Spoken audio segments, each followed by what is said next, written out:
We are now to explore the evolving roles of national saints in the formation of collective memory, state legitimacy and political identity in Central Europe from the 10th to the 20th century.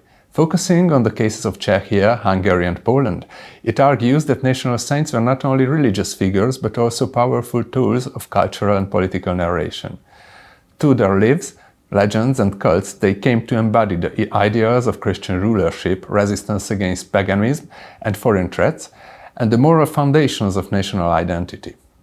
The text traces how the Christianization of Central Europe between the 10th and the 13th centuries was accompanied by the emergence of saintly figures who were deeply intertwined with the construction of nascent statehood.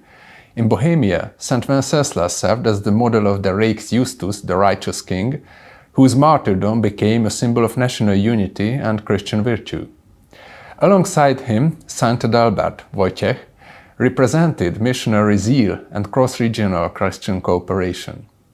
In Hungary, King St. Stephen emerged not only as the founder of the Christian monarchy, but also as a legislative and symbolic cornerstone of the Hungarian legal tradition. His sanctity, reinforced through state-sponsored canonization and hagiography, transformed his laws into enduring legal precedents. Over the centuries, Stephen became the embodiment of sacred kingship and Christian order, an authority invoked in legal documents, coronation rituals, and national ideology.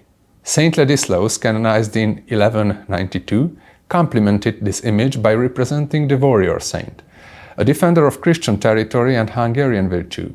His cult, richly developed in legend, art, and royal propaganda, reached its peak in the Angevin period and remained central in anti-Ottoman rhetoric and nationalist cultural memory. In Poland, St. Stanisław of Krakow embodied the spiritual and political tensions between the church and monarchy. His martyrdom at the hands of King Bolesław II was interpreted as an act of moral resistance and became a foundational story for Polish religious and political identity. Like his Hungarian and Czech counterparts, Stanislaus was reinterpreted across centuries, from counter-Reformation veneration to romantic nationalism, as a symbol of national suffering and ethical leadership. The study emphasized the dynamic evolution of these saints' meanings. In the early modern period, particularly under Ottoman pressure and Habsburg rule, saints were refashioned as protectors of Christendom and moral guarantors of Catholic identity. In the 19th and 20th centuries, they became national icons, evoked in political discourse, cultural revival and symbolic resistance. Though rooted in distinct traditions, the cults of Wenceslas, Stephen, Ladislaus or Stanislaus reveal a shared Central European model.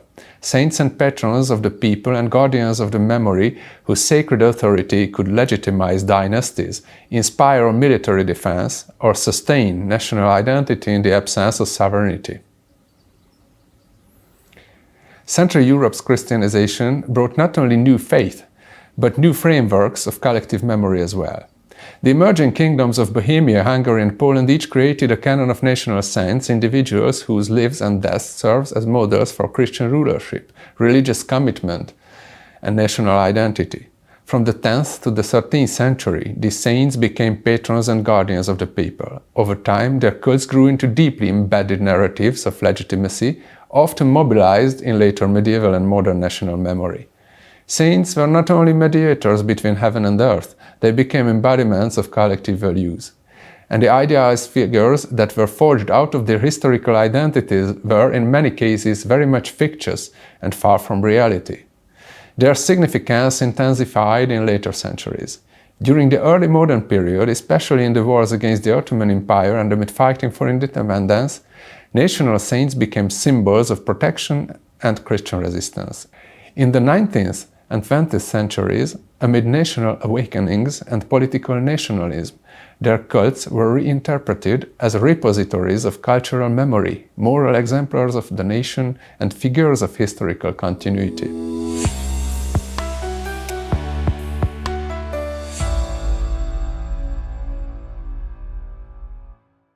The cult of St. Wenceslas, who lived between circa 907 and 935, Duke of Bohemia became the most prominent narrative of Czech sanctity.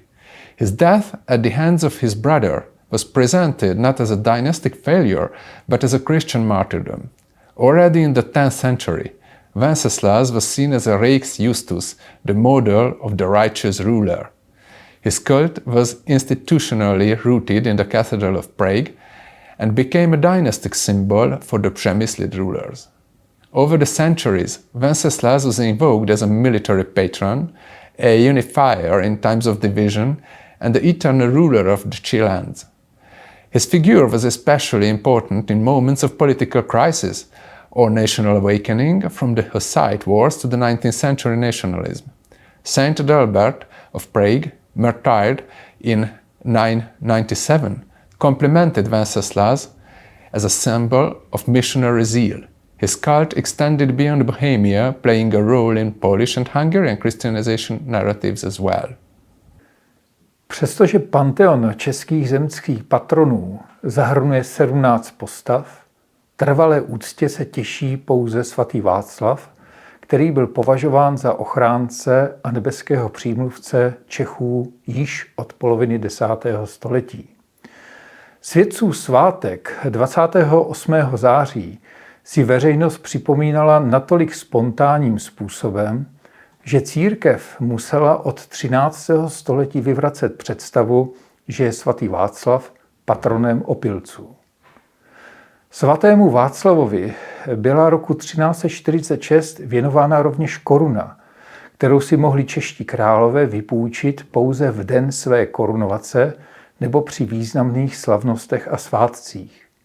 Současně Karel IV. Požádal papeže Klimenta VI., aby korunu vzal pod svou zvláštní ochranu.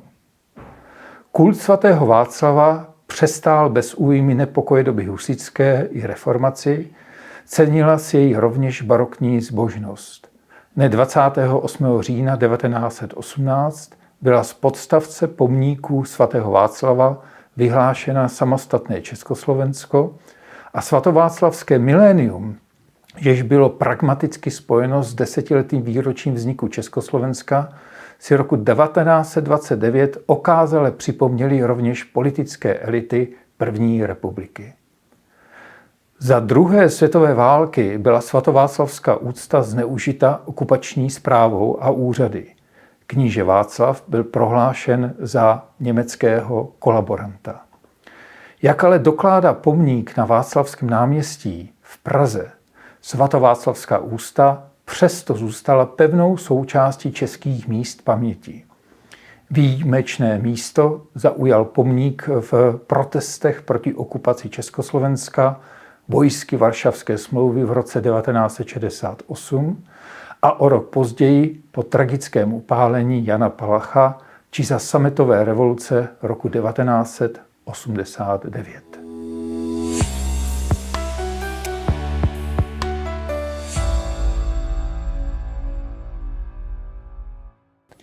Poland's most iconic saint is Bishop Stanisław of Krakow, who lived between circa 1030 and 1079, martyred in a conflict with King Boleslav II. His death was framed as an act of ecclesiastical resistance against royal injustice, echoing the European model of Thomas Becket.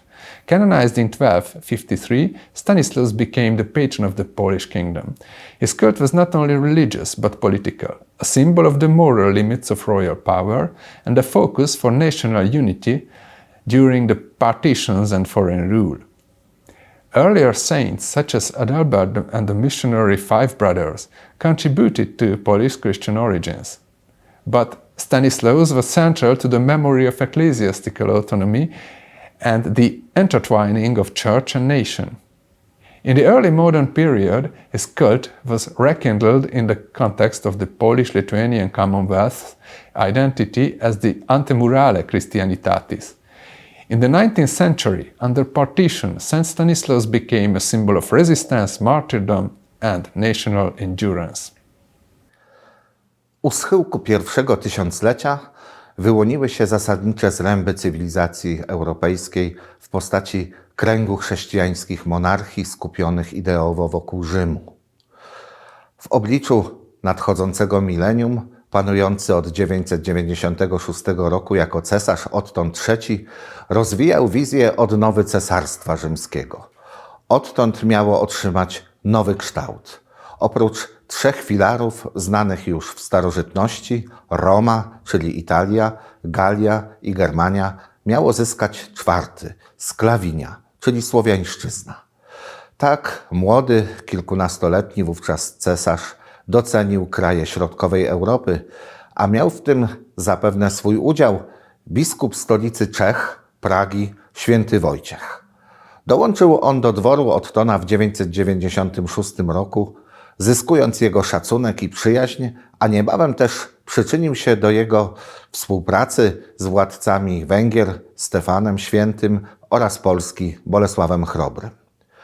Wojciech odwiedził ich kraje w drodze na misję do pogańskich Prusów, w trakcie której już w kwietniu 997 roku znalazł męczeńską śmierć.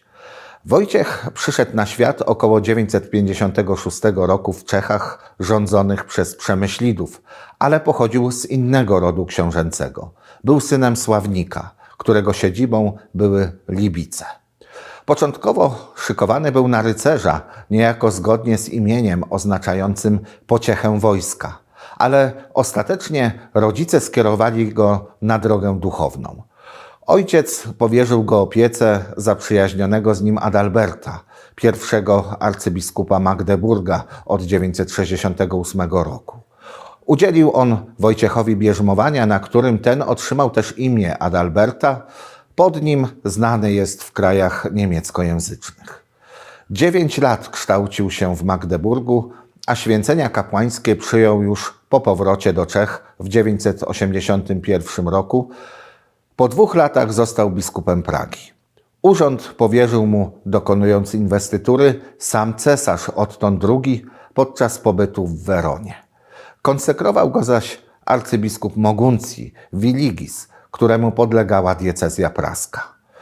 Jako biskup Wojciech słynął z działań charytatywnych, promował wśród duchownych celibat, wówczas jeszcze nieobowiązkowy w kościele łacińskim, ale zalecany jako wyraz szczególnego poświęcenia się służbie Bogu.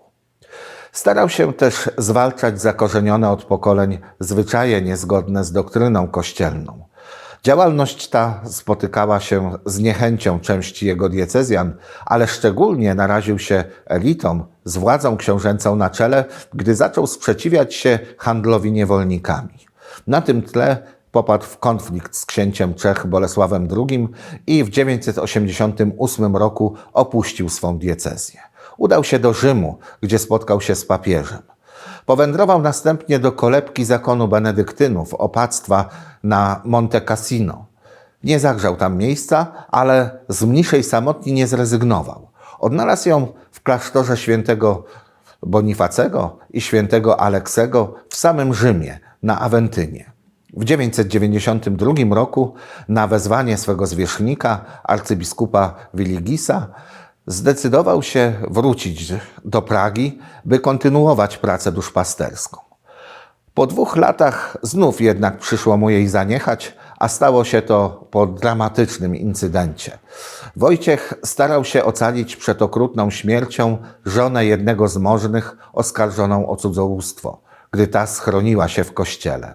Nie udało się, a sam Wojciech ściągnął na siebie gniew nie tylko jej oprawców, ale też samego księcia Czech. I tak znów praski biskup opuścił swą diecezję, tym razem ostatecznie, i rozpoczął podróż po Europie. W Akwizgranie spotkał się z Ottonem III, jeszcze zanim ten został cesarzem. Ujął go swą pokorą, ascezą i pragnieniem kontemplacji spraw duchowych. Potem udał się do klasztoru na Awentynie. W wiecznym mieście znów spotkał się z Ottonem III. Sytuacja Wojciecha nie była łatwa. Arcybiskup Moguncki znów wzywał go do powrotu do Czech i ostatecznie z woli papieża Wojciech otrzymał alternatywę. Albo wracać do Pragi, albo udać się z Ewangelią do pogan. Do Pragi drogę miał jednak zamkniętą ze względu na wrogość władcy Czech. W 995 roku jego stronnicy napadli na Libice i wymordowali zastanych tam braci Wojciecha. W 996 roku podążył u boku Ottona III do Niemiec. Potem peregrynował jeszcze do sanktuariów we Francji, a wróciwszy do Niemiec, krótko tam zabawił, po czym przez Węgry i Polskę wyruszył do pogan. Talentem apostolskim błysnął w drodze do nich, gdy nawracał tłumy na krańcach władztwa Bolesława Chrobrego nad Bałtykiem, najpewniej w Gdańsku. Stąd udał się już łodzią do kraju Prusów. Zrezygnował z przydzielonej mu w Polsce wojskowej eskorty. Czy udało mu się ochrzcić choćby jednego z pogan, nie wiadomo, prędko bowiem został przez nich uśmiercony. Ocaleli zaś jego towarzysze, a wśród nich jego przyrodni brat Radzim. Ciało męczennika Bolesław Chrobry wykupił od Prusów i złożył w Gnieźnie. Już w 999 roku papież Sylwester II ogłosił Wojciecha świętym, a w roku 1000 do jego grobu dotarł jako pielgrzym sam odtąd III. Towarzyszył mu brat Wojciecha, Radzim, już podniesiony do rangi arcybiskupa ze szczególnym tytułem – arcybiskup świętego Wojciecha. Objął on tron utworzonej wówczas metropolii gnieźnieńskiej. Część relikwii męczennika odtąd III zabrał do Rzymu, inna trafiła też na Węgry, do katedry wzniesionej przez Stefana Świętego dla założonej w 1000 roku metropolii w Ostrzychomiu. Z kolei w 1038 roku czeski książę Brzetysław I sprowadził gnieźnieńskie szczątki Wojciecha do katedry w Pradze, a zdobył je podczas najazdu na Polskę pogrążoną w kryzysie po czasowym wygnaniu władcy Kazimierza Odnowiciela. Obecność relikwii świętego Wojciecha stała się więc szczególnym znakiem jego patronatu nad Polską, Węgrami, Czechami, a także Cesarstwem Rzymskim w przyszłości Rzeszy Niemieckiej. Taką rolę wyznaczyli Wojciechowi już współcześni mu władcy Polski, Węgier, a przede wszystkim panujący w Niemczech i Italii odtąd III. Wspierając misjonarza, a następnie propagując jego kult, włączali się w kreowanie nowej postaci świata, w której kraje środkowoeuropejskie znalazły się na poczesnym miejscu. Tym samym postać świętego Wojciecha, za sprawą łączonych z nią wielkich wydarzeń, ideałów i wartości, trwale wpisała się w duchowe, cywilizacyjne fundamenty Europy.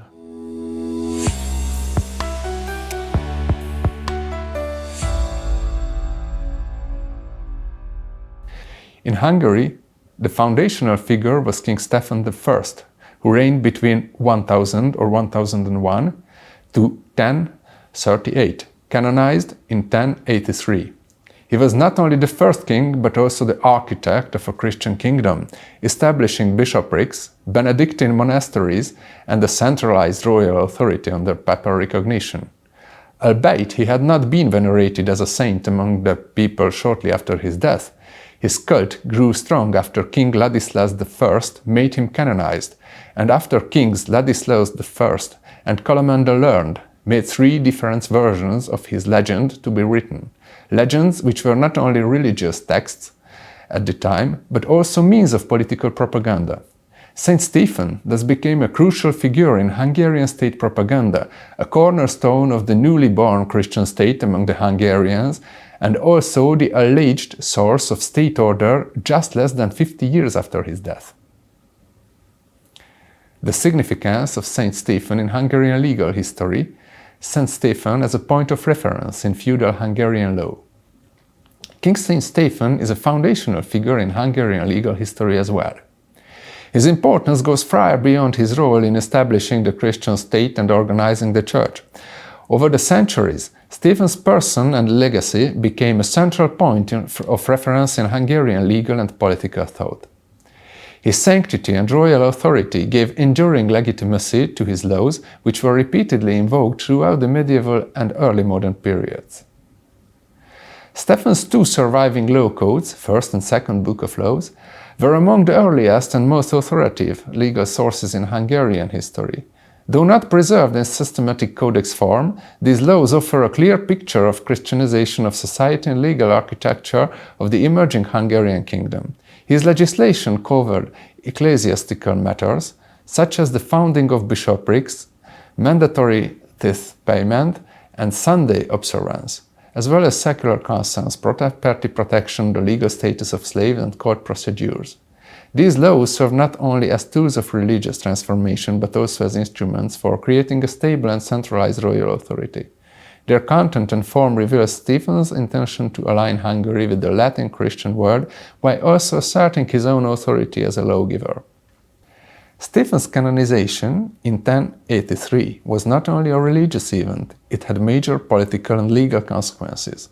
His sanctity conferred a sacred aura on his laws, transforming them into quasi-divine foundations of order. Later generations of rulers, judges, and even assemblies frequently referred to Saint Stephen as the model of Christian king and founder of Hungarian law. In medieval Hungarian legal thinking, Stephen was not only the first lawmaker, but also the perpetual king, Rex Perpetuus. This title, formally granted later, meant that all subsequent rulers governed by his name and by his legacy. Royal legitimacy was therefore tied to fidelity to the Stephanian order.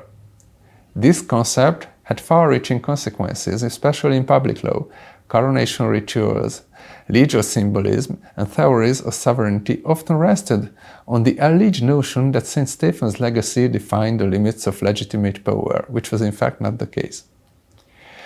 Stephen's laws continued to function as legal precedents long after his death, even when the Book of Laws got lost.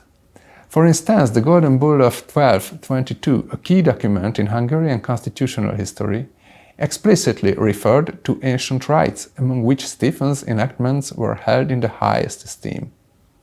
Throughout the medieval and early modern periods, Stephen's laws were cited by royal chanceries and ecclesiastical institutions alike, especially in matters of land rights, ecclesiastical privileges, and legal traditions.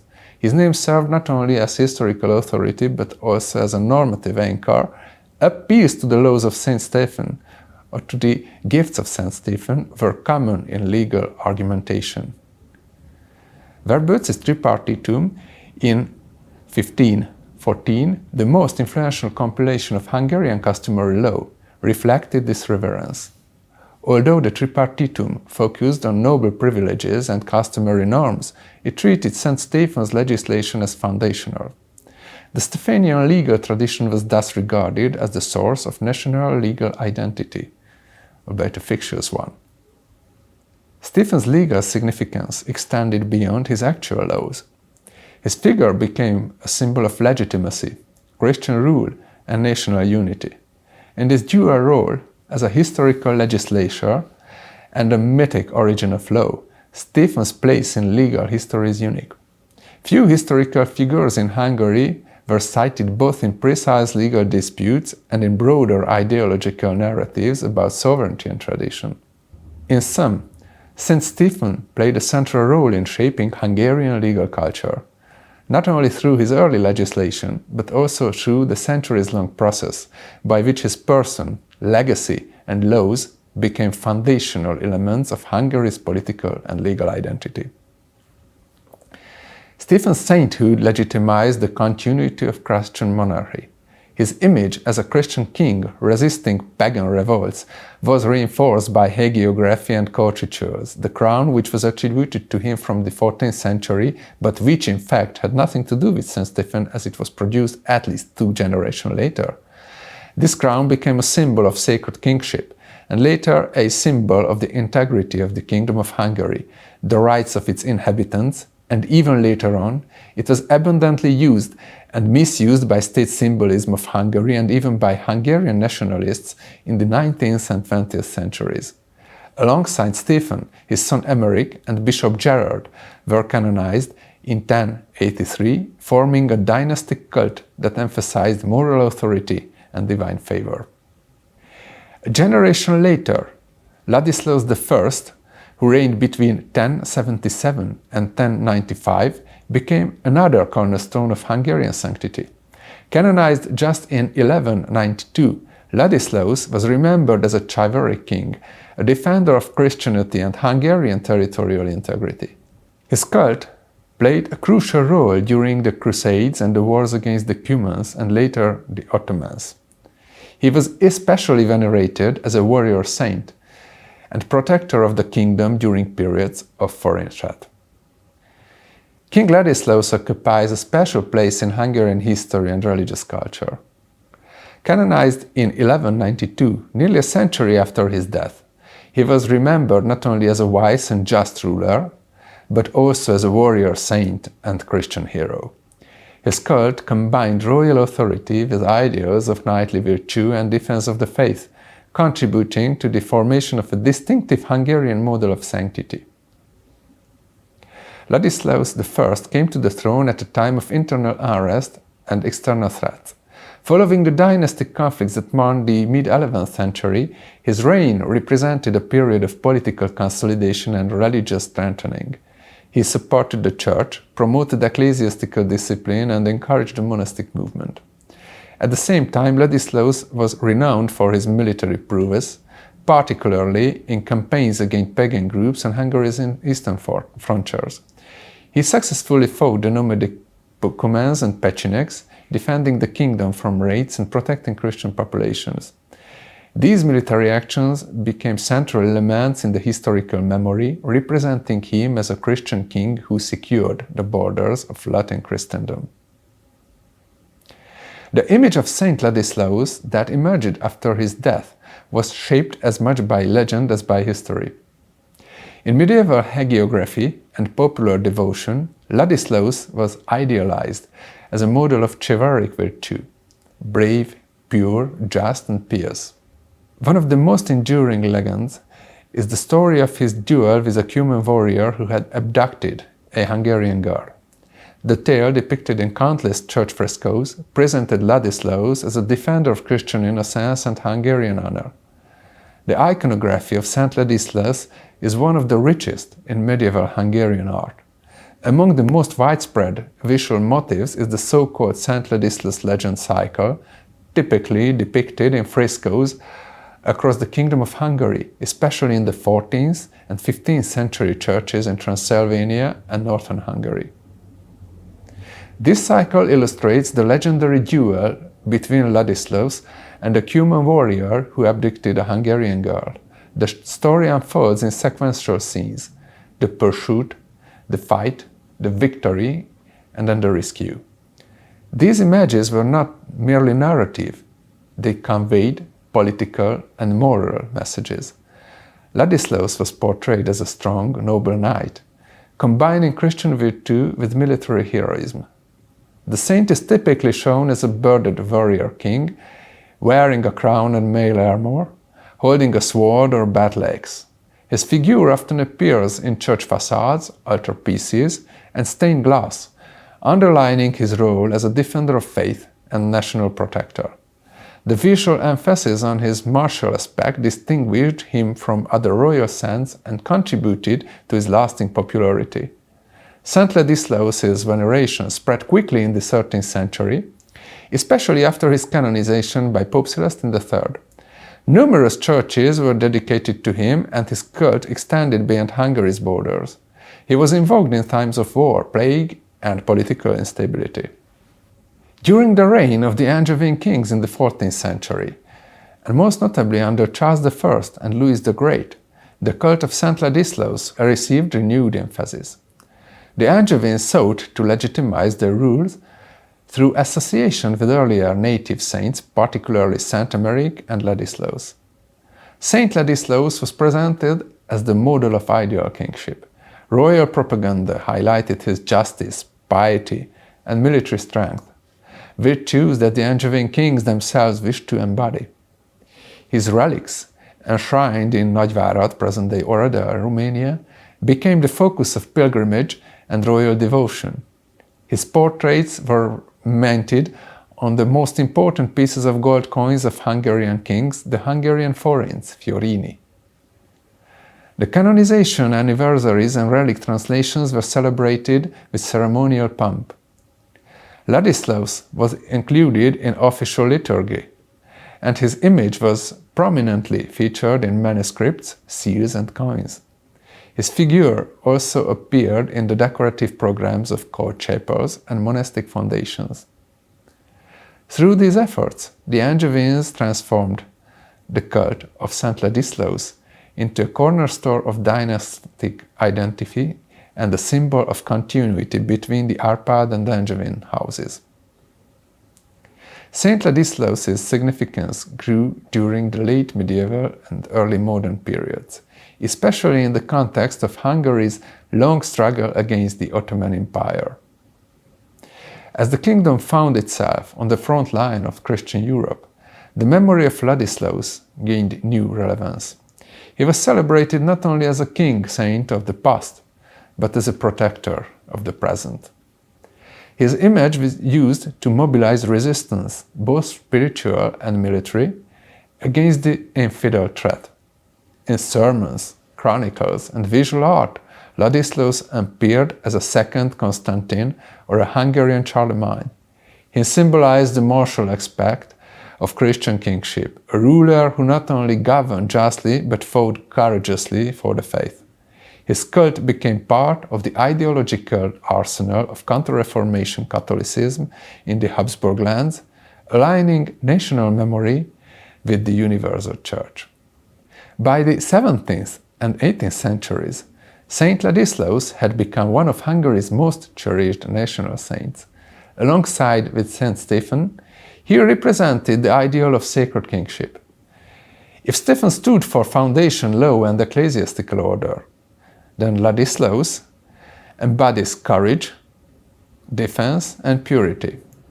His cult remained vital during the 19th century when Romantic nationalism rediscovered medieval heroes. In literature, painting, and historiography, Ladislaus re-emerged as a symbol of national valor and Christian resilience. His legends were seen as expressions of the Hungarian spirit, linking the medieval past with contemporary aspirations for independence and identity. Saint Ladislaus represents a unique synthesis of Christian sanctity, royal authority, and heroic virtue. As a historical ruler, he consolidated the kingdom and promoted the church. As a saint, he protected his people in both spiritual and physical terms. And as a national figure, he became a timeless model of what it means to be both Hungarian and Christian. His memory, preserved in law codices, liturgy, art, and legend, remains a powerful reminder of the medieval roots of Hungarian national consciousness. In the early modern period, especially under Habsburg rule, the Hungarian saints were invoked as defenders of the Catholic faith and the integrity of the Hungarian nation. In the 19th century, Saint Stephen's legacy was reshaped into the ideological foundation of national continuity with the 20th of August, the church holiday of his celestial birthday, in fact the anniversary of his canonization in 1083, becoming a national holiday.